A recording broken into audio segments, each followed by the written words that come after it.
O frio.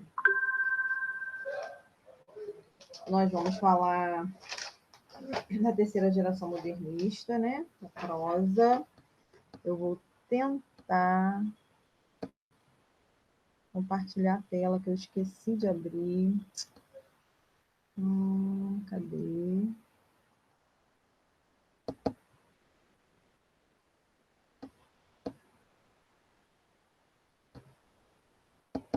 Eu não consegui qualquer coisa, eu vou sair da sala e vou voltar.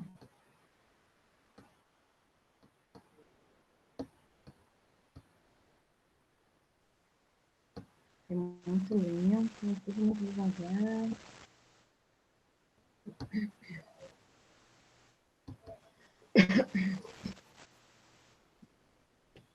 Acho que vai, pessoal. Vê se apareceu aí para vocês a tela aí, terceira geração modernista. Para mim tá tudo branco aqui.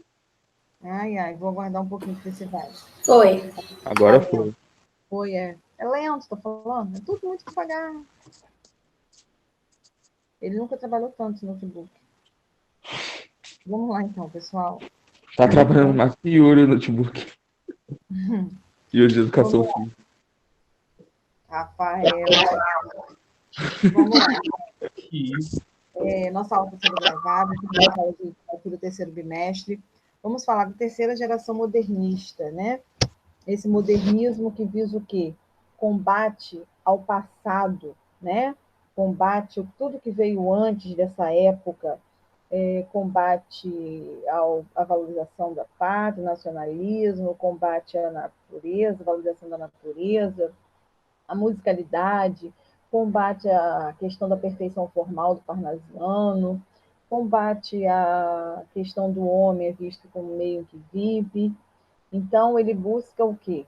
Ele busca o novo, o real, trabalha com fato atual, ele tem liberdade de forma e conteúdo, então ele escreve, o tema é livre, é de aqui vem a mente, ele não tem preocupação formal com rima, com quantidade de estrofe, de versos, ele usa uma linguagem mais acessível para a gente, né? Porque o barroco tinha uma linguagem bem rebuscada.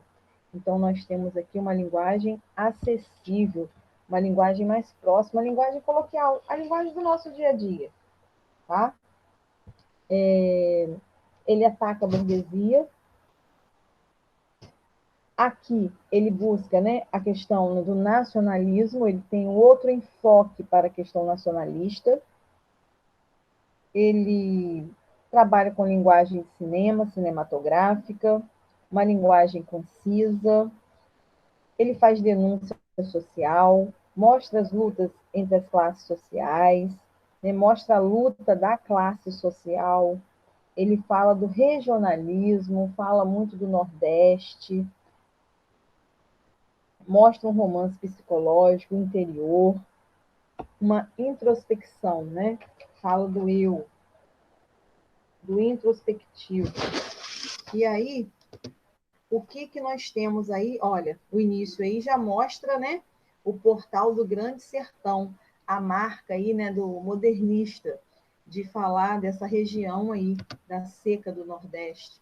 Então, aqui a gente vai ver o período que aconteceu, essa terceira geração modernista, quais eram os principais autores dessa geração, os cronistas, e aí nós temos um cenário histórico. No mundo, em 1945, o que acontecia, e no Brasil, o que acontecia em 1945.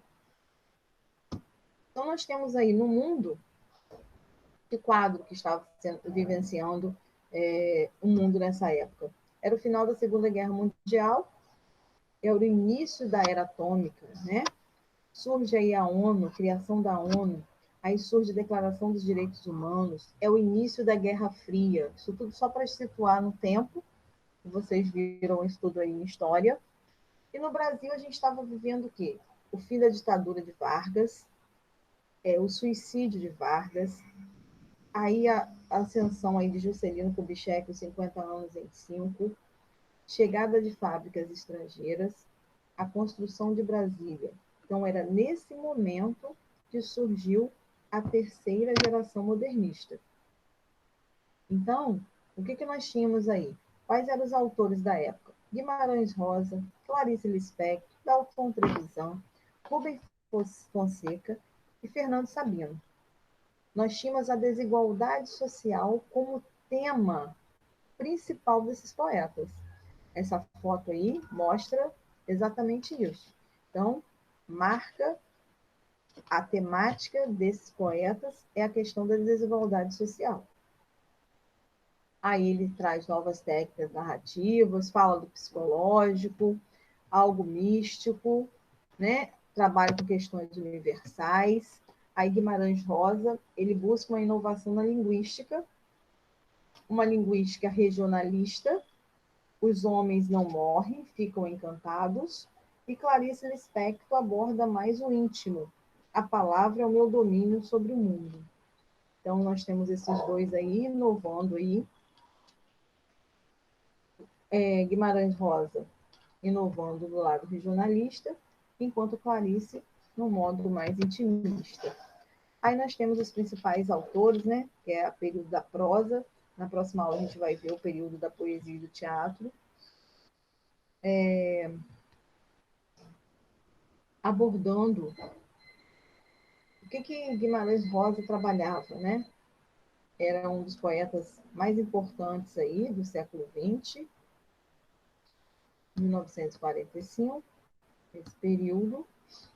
E o que ele falava? O sertão é o mundo. Então, o foco dele era o regionalismo, o Nordeste, o ambiente do sertão, os temas dentro do sertão, o trabalhador, a característica do trabalhador daquela época. E mostrava os personagens sempre em viagem, e esses personagens sempre tinham algumas descobertas. Ele fala, né, nos textos dele algo relacionado à filosofia, algo relacionado ao místico, ao misterioso, e também algo engraçado. Ele faz uma mistura do erudito e do popular, né? Tradicional com popular. O que a gente encontra nessa prosa poética dele? O ritmo de poesia, essa musicalidade que é lá do simbolismo, neologismo, que são palavras novas, arcaísmo, palavras já antigas. Então, ele mistura o novo com o velho. Traz inovações na parte morfológica, sintática. Então, ele busca, Guimarães Rosa trabalha com o sertão nordestino, o ambiente sertanejo, a seca do Nordeste, mostra o personagem em viagem, com algumas descobertas, trabalha com a musicalidade.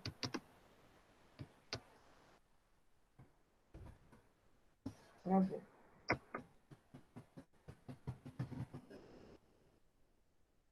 Trabalha aí com essa musicalidade. Aí nós temos os principais prosadores, né? Ainda continuando, da terceira geração modernista, tem Guimarães Rosa.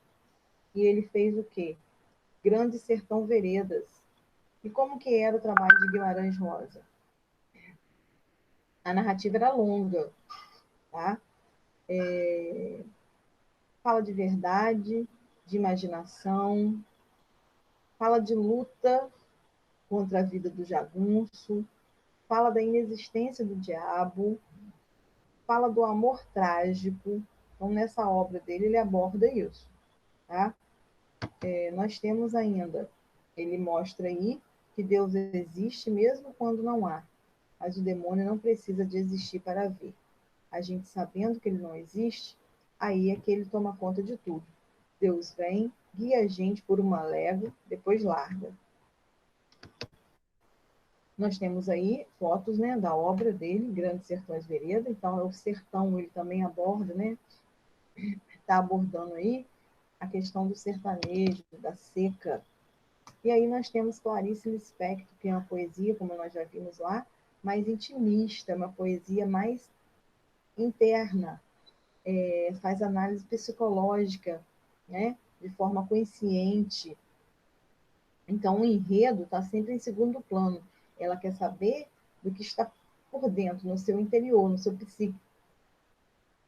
Ela usa personagens, né? São as mulheres infelizes, mulheres alienadas à margem de sociedade, mostra a pressão social sobre o feminismo, usa uma linguagem metafórica, utiliza metáfora e trabalha com a temática social.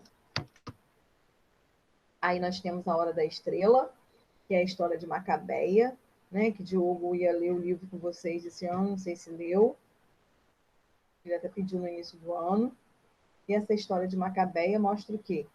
É a nordestina pobre, num grande centro urbano, ela passa a ser vítima da sociedade do consumo e ela é aprisionada pelas palavras, né? Ela é anônima, é totalmente diferente esse espaço social urbano. É uma narrativa inovadora da linguagem e o final é trágico com a morte de Macabeia. Então essa é a história da Hora da Estrela, é um resumo. E nós vamos fazer um resumo do nosso paradidático desse bimestre, Contos Africanos, na próxima aula de literatura, na próxima semana. Então, A Hora da Estrela, quem já leu, né, que o professor de português chegou a pedir para ler, não sei se ele trabalhou, mas fica aqui o resumo, que é a autora Clarice Lispector, que falava de quem? De uma nordestina, que era pobre, né, mas vivia num grande centro urbano e era uma vítima, né, desse consumismo, da sociedade consumista, e era aprisionada pelas palavras. Ela é totalmente diferente, né, ao espaço urbano, tá? Do interior. Aí tem um pensamento, acho que o processo criador de um pintor e de escritor são da mesma fonte.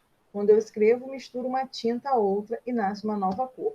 Então ela faz um paralelo aí, né, Clarice Lispector, falando de poesia e, né, do poeta e do pintor, que ambos estão no mesmo nível de atividade, porque eles mostram o quê? O seu íntimo, o seu interior, né? Nascendo uma nova cor, nascendo um novo mundo. Nós temos outros autores aí, o Vampiro de Curitiba, a literatura, né, policial. Aí temos Dalton Trevisan, como outro autor. Ele fez bastante crônica na literatura brasileira. Tinha preferência por contos. A linguagem era concisa, era rápida. Os personagens dele, que ele sempre trabalhava, eram adúlteros, velhos pedófilos, ninfomaníacas. Então, ele retratava mesmo a realidade, o outro lado, né, da vida. Mostrava a violência e sempre fazia mini-contos, contos pequenos, marcando o seu estilo. Rubem Fonseca fala da literatura policial, né, porque ele foi delegado, e ele mostra o lado brutal da violência urbana, mostra o submundo das cidades, essa questão da marginalidade, essa questão, né, da violência em si. Ele mostra o comportamento patológico das personagens, né? Essas patologias ligadas ao submundo, ligadas ao mundo do crime, da violência, das drogas. Mostra o erotismo. Então a gente percebe que essa terceira geração está mais próxima a gente.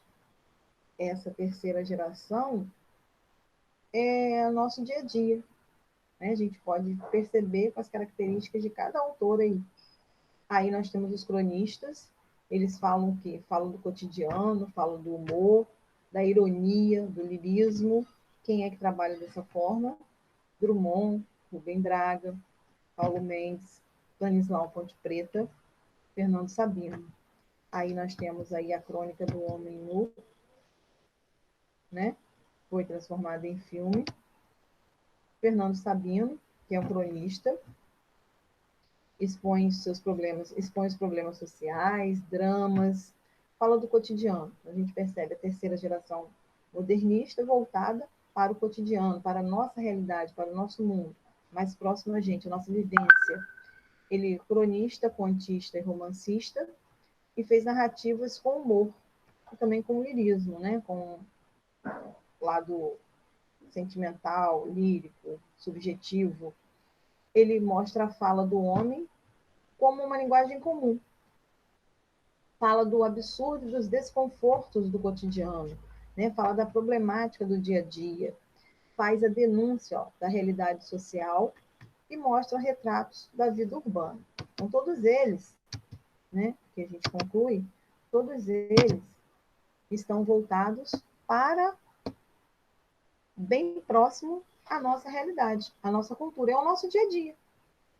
Né? No início, a gente percebe eles abordando o sertão, e depois a gente percebe que eles abordam a nossa realidade social, né? Mostram o lado do crime, mostram o lado do vício, mostram o lado das drogas, mostram o dia a dia da cidade, os problemas sociais. E uns focando na questão do regionalismo, do sertanejo. Alguma pergunta? Tranquilo? Deu para dar uma passeada e visualizar aí a questão do terceira geração modernista? Sim, foi bem resumido. Né? Sim, tranquilo, tranquilo. De forma, tento passar de forma mais clara para a gente, tá? E aí, gente, a gente vai ter exercício no livro que vocês podem estar fazendo aí no próximo horário, tá? Nós temos a página 9. Do capítulo 1, podem estar fazendo todas essas atividades aí. Na próxima aula, a gente vai estar fazendo uma correção, ou eu passo o gabarito, mas são exercícios que vocês não vão precisar me enviar. O que vocês vão precisar me enviar, eu vou mandar no grupo e no Clipe Escola. Alguma pergunta?